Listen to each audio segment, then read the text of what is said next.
All right, welcome back, everyone, to the MACC podcast. It's Laurel Hansen, MACC's Program and Member Engagement Manager, and I'm here with another episode of Ask MACC Workforce Podcast, brought to you by the Metropolitan Alliance of Connected Communities. Interested in checking out more of our podcasts and nonprofit workforce resources? Visit our Workforce Hub on the MACC website. As our listeners know, MACC has been strategically focused on the well-being and resilience of the human services workforce. These, of course, are the people who do all the work of our nonprofit organizations, and they're very important to us and the communities we serve. And on today's episode, we're having a conversation with the one and only Cheryl Jensen from Strategic Consulting and Coaching. If you are in or adjacent to the nonprofit world, you're probably aware of Cheryl's deep and long-term work in our sector. Like, she's everywhere, and I'm glad she's here. On this podcast, we're talking about leading in today's climate of rapid change, and that's putting it mildly. Welcome, Cheryl, to the MACC podcast, and thanks for being with us. Oh, thank you, Laura. It's really nice to be here today. Yeah. Cheryl, we're so glad we have this opportunity to talk today, and the topic couldn't be more relevant. You've been on my radar and for so many MACC members for so long. I see you as a real network leader who's made such an impact in our sector. So let's start out by having you tell us a little bit about you and your journey and your organization, Strategic Consulting and Coaching. Well, thank you. I always tell people I kind of grew up in the nonprofit world, so spent most of my career before starting SCC.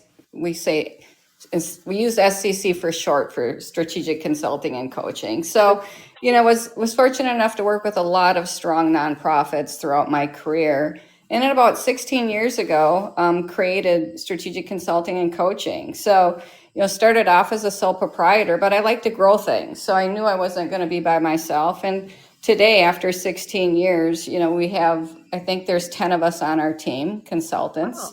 That get to partner with all these, great mission-driven organizations. So, we basically, and if you look at our website, we facilitate leadership transitions. We facilitate strategic plans, organizational assessments. We have development services as well. And we do a lot of board development and staff development. But basically, we love to, partner with mission-driven organizations that do great work and have great impact within our communities. You cover a lot of bases in your organization. I guess I didn't realize that you had 10 people on your team, and that might explain why I think you are everywhere all the time. Yeah, it takes a village, right? Absolutely. So I'm going to go with SCC. Thanks for the tip. At SCC, you've worked with so many MACC members, supporting them in times of need and transition, and you're such a well-known name and face in our sector. So I'm ready to dig in. Will you share one of your most important learnings that you've taken away from guiding leadership transitions within our nonprofits? Now, that's a lot, so I'm hoping you can synthesize for us. Oh, most definitely. Most definitely. So, first of all, you have to meet every organization where they're at. They're all unique. They're all mission driven, but they all have a different mission. So it's very important to, when you go into an organization as a transitional leader, is to be curious, ask a lot of questions, and listen. And also, they come first. So it's meeting the clients where they're at. You might look and say, oh my gosh, I'm just going to use a food shelf for an example because it's easy. They need to be a client choice. But if they're not ready to get there, what are the steps to help them and guide them to get there? If they need to, they had to reduce, they found out that they were losing, $200,000 in funding.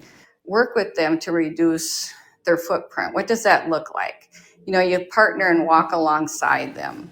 So that's really an important lesson. You might be an expert, but so are they. It's really important to meet the clients where they're at. And they're experts and they want to do the right thing. So during transitions, I always say I partner with the boards and I partner with leadership. And even though I might think, oh, they need to restructure, or the board even wants us to restructure, how to do that in the most passionate and compassionate way, and do that as a team and do that together and walk alongside our clients. It's very important to really take your time through a transition, ask a lot of questions, and build really solid relationships. Cheryl, as an interim leader, you're able to pull back that curtain, right, and look under the hood within an organization. And I always think that's really fascinating. And that leads me to, wanting to ask you, why do you think people leave organizations? And in your opinion, what is critical to retaining our people? I think culture is really critical, and retaining our people. Right. What's the workplace environment like? And I'm thinking about an executive director. What's the board relationship? Are they supported by their board of directors? Do those board of directors have, term limits, and are they practicing best practices? Are there strong committees, board committees? Are there one-to-one meetings with the board chair at least twice a month? And then is there professional development funds? It's really important for staff to be able to grow and to be able to, for our sector, be able to invest in our leaders. And Yeah, so, I agree. That is so important. You talked about like that culture of growth. Like, what does that look like and feel like in an organization? I think that if you come into an organization and you're a program manager, what are some trainings and development and growth opportunities for you to kind of maybe learn how to budget at a deeper level, to see the big picture and be a part of strategic planning, to look at your leadership, your broader leadership skills, your emotional intelligence, your problem solving.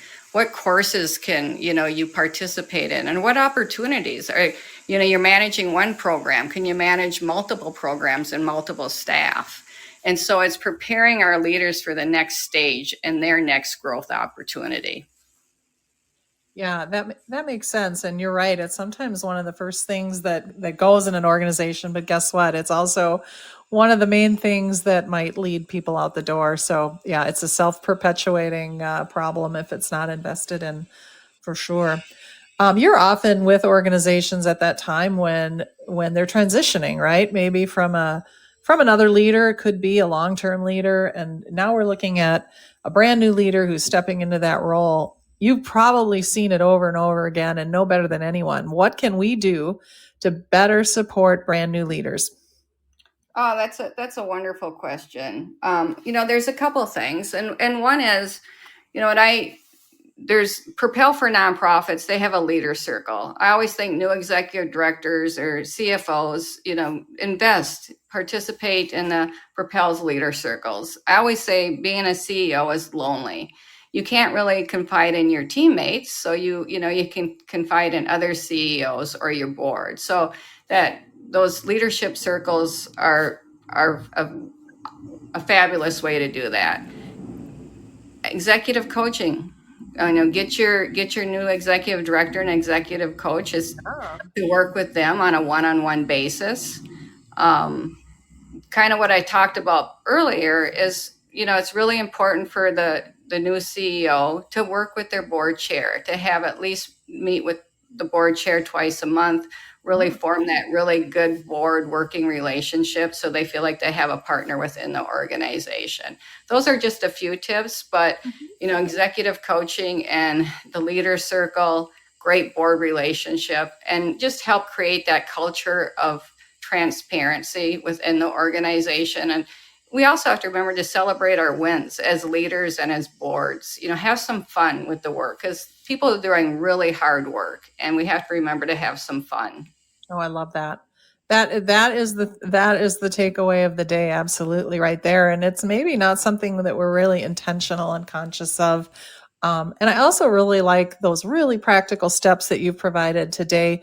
So there's such helpful takeaways, and also, right, it reminds us that when that new leader comes into the organization, that's not the finish line, right? That's not when we're like checking off the box. Well, that's done. Now we move on. That there is a long runway after that. Yeah, and another thing I didn't mention, it's really important for leaders to have a roadmap. So, as they get comfortable and get settled within the organization, build the relationships with their staff and their board and their community, is make sure there's a strategic plan in place. They need a business plan. What's the path forward? Wonderful. That's so true, and good wisdom. Thank you for sharing that. Um, So we're talking about that phrase, leading through rapid change, right? So is it different now? So you've been in this field for a while. You've been working with organizations for a while. Is there anything that's uniquely going on right now in this sort of current time of rapid change? There's feels a little chaotic. I think that's putting it mildly. Our organizations are going through rapid change. Our people are going through rapid change. What do you think? Oh, yes. I think that, the political shifts and especially in the federal funding changes are creating a lot of uncertainty. People are worried about their funding. They're worried about, immigration and people's safety. So I think, and also the other thing is foundations are changing. They're changing their focus. Otto Bremer was a foundation that a lot of people relied on for general operations. And now I believe it's going to be, like an invite only, or it's going to be differently than it was the past, 10 to 20 years. So I think it is different now than it was even 5 or 10 years ago. And there's just a lot of uncertainty for leadership right now and for our sector.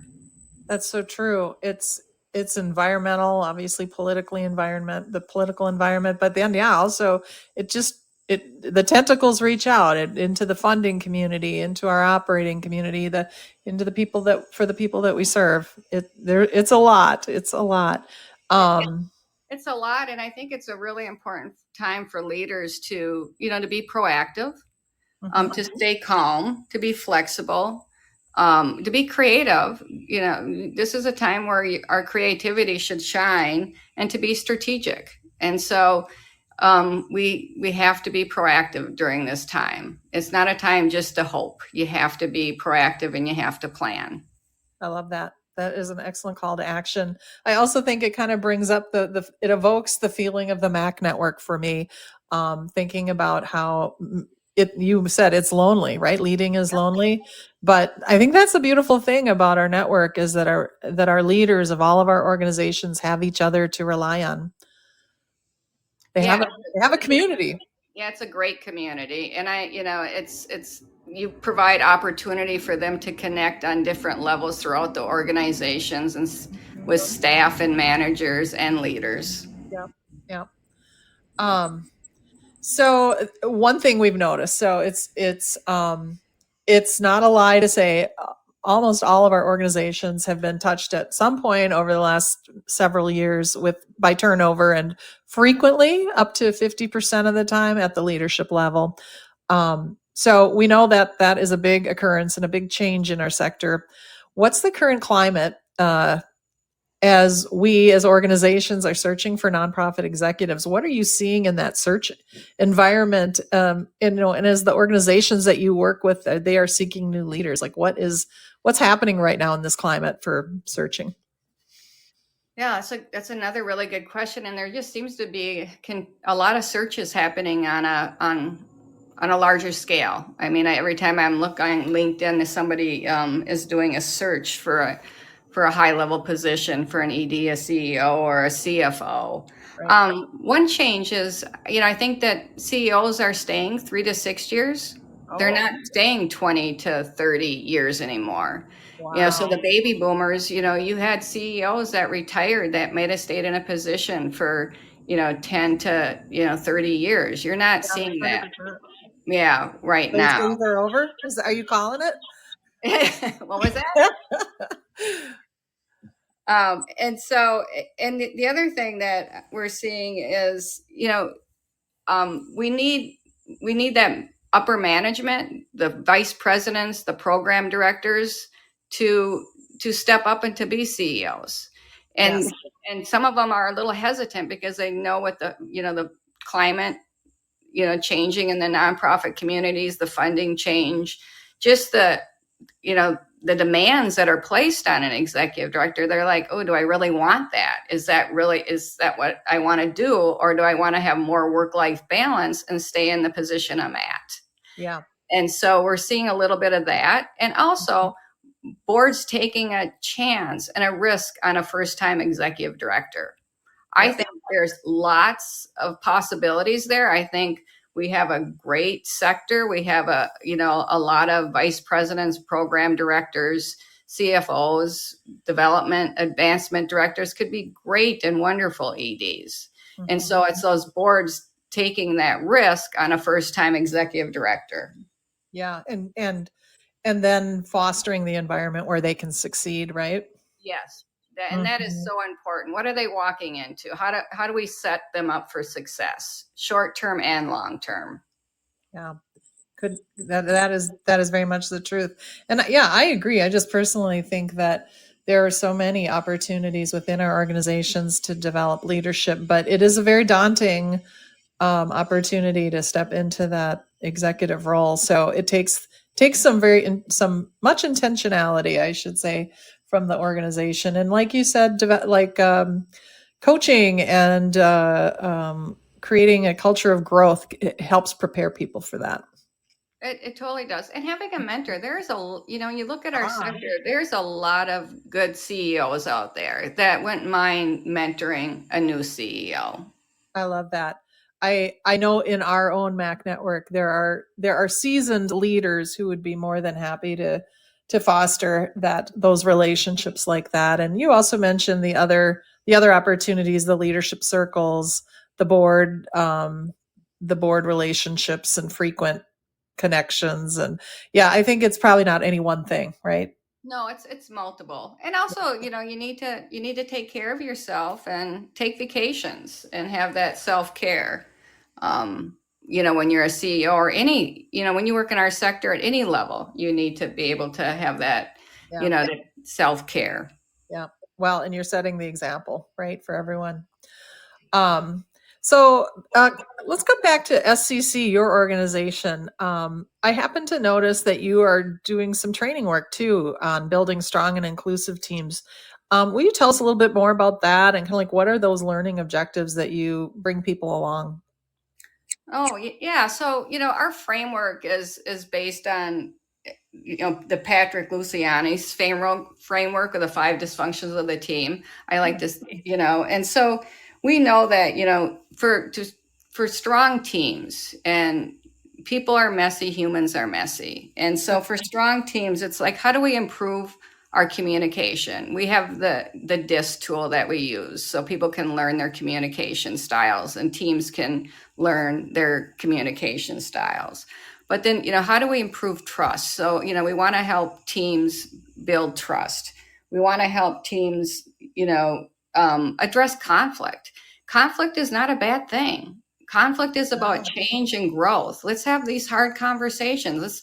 I don't have to have the right answer. Let's get the best answer. Let's work together through this and, have a hard dialogue, and have a commitment to do that. So that is part of the objectives, and it's creating a culture of accountability. Laurel, it's not easy for people to hold each other accountable, but when you trust somebody, you can hold somebody accountable. Cheryl, you didn't get me this report and it's really impacted me, and this is how it's impacted me. Let's have those conversations. Yeah, if I think that is critical, and that accountability is only stronger when you have trusted relationships in your teams. Well, that sounds like a really interesting training. So yeah, I hope to look into that a little bit more, and it's great to let our listeners know all about that as well. This has been a wonderful conversation. I've really thoroughly enjoyed it. And before we wrap, maybe tell us a little bit about what's next for strategic consulting and coaching, and for you, what path are you on, Cheryl? Well, no, we're rolling out right now, which is timely. We're working with a few organizations and on scenario planning, because of the unpredictability that's happening right now in our environment. We want our organizations, our communities to be proactive. So we have a new tool that we're using, and scenario planning, and it's helping leaders kind of identify short-term and long-term triggers, and we're using a Bridgestone model. And so that is something that we're rolling out right now. So if people are interested, they can contact us. We are also we're also going to continue to partner with other organizations, and meeting them where they're at to find sustainable solutions for anything that they're going through. But another thing that we're seeing more of right now is merger talks or partnerships. How do we look different?